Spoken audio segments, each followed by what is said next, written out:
ಗಣೇಶ್ ಭಟ್ ಕೆತ್ತಿದ ಬಾಲರಾಮನ ಮೇಲೆ ಕಾಂಗ್ರೆಸ್ ಕಣ್ಣು. ಶ್ರೀರಾಮ ಜನ್ಮಭೂಮಿ ಟ್ರಸ್ಟ್ಗೆ ಪತ್ರ ಬರೆಯಲು ಸಜ್ಜಾದ ಶಾಸಕ ಯಾರು? ಸಕ್ಕರೆ ನಾಡಿನಲ್ಲಿ ಚಾಲೆಂಜಿಂಗ್ ಸ್ಟಾರ್ ಸಂಚಲನ. ನಾವೆಲ್ಲ ಸಣ್ಣ ಸಣ್ಣ ಪೀಸ್ಗಳು ಅಂತ ಹೇಳಿದ್ಯಾಕೆ? ಇದೆಲ್ಲವನ್ನು ನೋಡೋಣ ಸಮಗ್ರ ನ್ಯೂಸ್ ಟಾಪ್ 9 ನಲ್ಲಿ.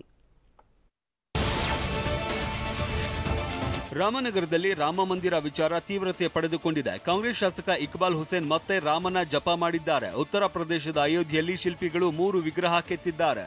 ಅದರಲ್ಲಿ ಅರುಣ್ ಯೋಗಿರಾಜ್ ಕೆತ್ತಿರುವ ಮೂರ್ತಿ ಪ್ರತಿಷ್ಠಾಪನೆಯಾಗಿದೆ. ಈಗ ಶಿಲ್ಪಿ ಗಣೇಶ್ ಭಟ್ ಕೆತ್ತಿರುವ ರಾಮನ ವಿಗ್ರಹ ನೀಡುವಂತೆ ಶ್ರೀರಾಮ ಜನ್ಮಭೂಮಿ ಟ್ರಸ್ಟ್ಗೆ ಪತ್ರ ಬರೆಯಿವೆ. ಜೊತೆಗೆ ಈ ಬಜೆಟ್ನಲ್ಲಿ ರಾಮ ಮಂದಿರ ನಿರ್ಮಾಣಕ್ಕೆ ಬೇಡಿಕೆ ಇಟ್ಟಿದ್ದೇನೆ ಅಂತ ಇಕ್ಬಾಲ್ ಹುಸೇನ್ ಹೇಳಿದ್ದಾರೆ. ಬಾಲರಾಮನ ಮೂರ್ತಿ ಕೆತ್ತಿರುವ ಶಿಲ್ಪಿ ಅರುಣ್ ಯೋಗಿರಾಜ್ರನ್ನ ನಿನ್ನೆ ಸನ್ಮಾನಿಸಲಾಯಿತು. ಮೈಸೂರಿನ ಜೆಎಸ್ಎಸ್ ವಿದ್ಯಾಪೀಠದ ಬಳಿ ಇರುವ ಅರುಣ್ ನಿವಾಸದಲ್ಲಿ ಬಿಜೆಪಿ ನಾಯಕರು ಗೌರವಿಸಿದ್ರು. ಸಂಸದ ಪ್ರತಾಪ್ ಸಿಂಹ, ಶಾಸಕ ಶ್ರೀವತ್ಸ, ಮೈಸೂರು ನಗರ ಬಿಜೆಪಿ ಘಟಕದ ಅಧ್ಯಕ್ಷ ನಾಗೇಂದ್ರ ಫಲಪುಷ್ಪ ನೀಡಿ ಸನ್ಮಾನಿಸಿದ್ರು. ಇದೇ ವೇಳೆ ಕೃಷ್ಣಶಿಲೆ ಸಿಕ್ಕ ಜಮೀನು ಮಾಲೀಕ ರಾಮದಾಸ್ ಕಲ್ಲನ್ನ ನಿಮ್ಮ ಉಬ್ಬಿದ ರಕ್ತನಾಳಗಳ ಸಮಸ್ಯೆಗೆ ಎವಿಸ್ ಆಸ್ಪತ್ರೆಯಲ್ಲಿ ಕೇವಲ 30 ನಿಮಿಷದ ಲೇಸರ್ ಚಿಕಿತ್ಸೆಯೊಂದಿಗೆ ಮುಕ್ತಿ ಹೊಂದಬಹುದು. ಹೆಚ್ಚಿನ ವಿವರಗಳಿಗಾಗಿ ಸಂಪರ್ಕಿಸಿ 8088837300. ಗೆ ಕಳಿಸಿಕೊಟ್ಟಿದ್ದ ಶ್ರೀನಿವಾಸ್ರನ್ನ ಸನ್ಮಾನಿಸಲಾಯಿತು. ಅಯೋಧ್ಯೆಗೆ ಕಪ್ಪು ಶಿಲೆ ನೀಡಿದ ಶ್ರೀನಿವಾಸ್ಗೆ ದಂಡ ವಿಧಿಸಿದ್ದ ಪ್ರಕರಣ ಸಂಚಲನ ಮೂಡಿಸಿದೆ. ಈ ಬಗ್ಗೆ ಪ್ರತಿಕ್ರಿಯಿಸಿದ ಬಿಜೆಪಿ ಸಂಸದ ಪ್ರತಾಪ್ ಸಿಂಹ, ಶ್ರೀನಿವಾಸ್ ಕಟ್ಟಿದ್ದ ದಂಡದ ಮೊತ್ತ 80,000 ಬಿಜೆಪಿ ನೀಡಲಿದೆ ಅಂತ ಹೇಳಿದ್ದಾರೆ. ರೈತ ರಾಮದಾಸ್ ಜಮೀನಿನಲ್ಲಿ ಕೃಷ್ಣಶಿಲೆಯನ್ನ ಶ್ರೀನಿವಾಸ್ ಹೊರತೆಗೆದಿದ್ದರು. ಕೃಷಿ ಜಮೀನಿನಲ್ಲಿ ಗಣಿಗಾರಿಕೆ ಮಾಡಿದ್ದಕ್ಕೆ ಗಣಿ ಮತ್ತು ಭೂವಿಜ್ಞಾನ ಇಲಾಖೆ 80,000 ದಂಡ ವಿಧಿಸಿತ್ತು. ಇದರಿಂದ ಶ್ರೀನಿವಾಸ್ ಸಂಕಷ್ಟಕ್ಕೆ ಸಿಲುಕಿದ್ರು. ಆದ್ರೀಗ ಬಿಜೆಪಿಯಿಂದ ದಂಡದ ಮೊತ್ತ ಕಟ್ಟಲಿದೆ ಅಂತ ಪ್ರತಾಪ್ ಸಿಂಹ ತಿಳಿಸಿದ್ದಾರೆ.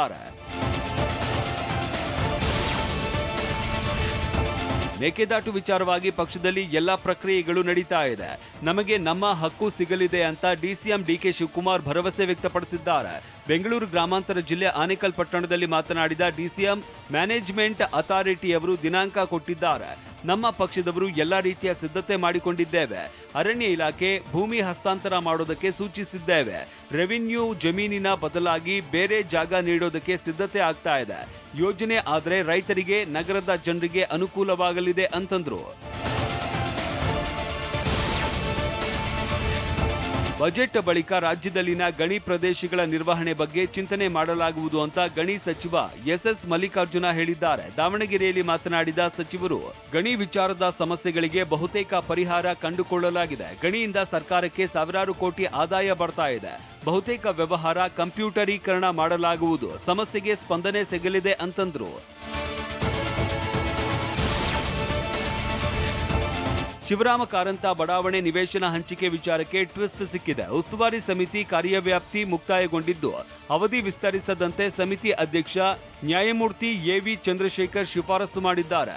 ಹೈಕೋರ್ಟ್ನಿಂದಲೇ ಸಮಿತಿಯ ವರದಿಗಳ ಅನುಷ್ಠಾನಕ್ಕೆ ನಿರ್ಧಾರ ಮಾಡಲಾಗಿದ್ದು, ಬಡಾವಣೆಯ ಅಂಕಿ ಅಂಶ ಸಂಗ್ರಹಿಸುವುದಕ್ಕೆ 3 ಕೋಟಿ ವೆಚ್ಚವಾಗಿದೆ. ಇದು ಸೇರಿದಂತೆ ಸಮಿತಿಯ ಕಾರ್ಯಚಟುವಟಿಕೆಗೆ 18 ಕೋಟಿ ವೆಚ್ಚವಾಗಿದೆ. ಹೀಗಾಗಿ ವೆಚ್ಚವಿಲ್ಲದೆ ಅನುಷ್ಠಾನದ ಮೇಲೆ ಹೈಕೋರ್ಟ್ ನಿಗಾ ಇಡಲಿದೆ ಅಂತ ನ್ಯಾಯಮೂರ್ತಿ ಕೃಷ್ಣ ಎಸ್ ದೀಕ್ಷಿತ್ ಮತ್ತು ನ್ಯಾಯಮೂರ್ತಿ ನಾಗಪ್ರಸನ್ನ ಅವರಿದ್ದ ಪೀಠ ಆದೇಶ ಮಾಡಿದೆ. ಮಂಡ್ಯ ಜಿಲ್ಲೆಯ ಪಾಂಡವಪುರದಲ್ಲಿ ರೈತೋತ್ಸವ ಕಾರ್ಯಕ್ರಮ ನಡೆಯಿತು. ಕಾರ್ಯಕ್ರಮದಲ್ಲಿ ನಟ ದರ್ಶನ್ ಭಾಗಿಯಾಗಿದ್ರು. ಅಗಲಿದ ರೈತ ಚೇತನಗಳಿಗೆ ಪುಷ್ಪ ನಮನ ಸಲ್ಲಿಸಿದ ದರ್ಶನ್, ಕನ್ನಡ ಚಿತ್ರರಂಗಕ್ಕೆ ಡಾಕ್ಟರ್ ರಾಜ್ಕುಮಾರ್, ವಿಷ್ಣುವರ್ಧನ್, ಅಂಬರೀಶ್ ಹಾಗೂ ಶಂಕರ್ ನಾಗ್ 4 ಪಿಲ್ಲರ್ಗಳಿದ್ದಂತೆ. ನಾವೆಲ್ಲ ಸಣ್ಣ ಸಣ್ಣ ಪೀಸ್ಗಳು. ನಮ್ಮ ಜೊತೆಗೆ ನಮ್ಮವರನ್ನೇ ಕರೆದುಕೊಂಡು ಹೋಗಬೇಕು. ಪಕ್ಕದ ರಾಜ್ಯದವರನ್ನ ಕರ್ಕೊಂಡು ಬಂದು ತಮ್ಮ ಅಂದ್ರೆ ಮುಖಕ್ಕೆ ಉಗಿತಾರೆ. ಹಾಗಾಗಿ ನಮ್ಮವರನ್ನ ನಾವೇ ಪ್ರೋತ್ಸಾಹಿಸಬೇಕು ಅಂತ ಹೇಳಿದ್ರು. ಡ್ರೋನ್ ಪ್ರತಾಪ್ ವಿರುದ್ಧ ಮತ್ತೊಂದು ಆರೋಪ ಕೇಳಿ ಬಂದಿದೆ. ತಮಗೆ 35 ಲಕ್ಷ ಹಣ ವಂಚಿಸಿದ್ದಾರೆ ಅಂತ ಬಿಸಿನೆಸ್ ಪಾರ್ಟ್ನರ್ ಸಾರಂಗ್ ಮಾನೆ ಆರೋಪಿಸಿದ್ದಾರೆ. ನಿನ್ನೆ ಬೆಂಗಳೂರಿಗೆ ಬಂದು ದೂರು ನೀಡೋದಕ್ಕೆ ಮುಂದಾಗಿದ್ರು. ಆದರೆ ಕೊನೆ ಕ್ಷಣದಲ್ಲಿ ಮನಸ್ಸು ಬದಲಿಸಿದ ಸಾರಂಗ್ ಮಾನೆ ದೂರು ಕೊಡೋದಕ್ಕೂ ಮುನ್ನ ಪ್ರತಾಪ್ ಜೊತೆ ಮಾತನಾಡ್ತೀನಿ ಅಂತ ಹೇಳಿದ್ದಾರೆ.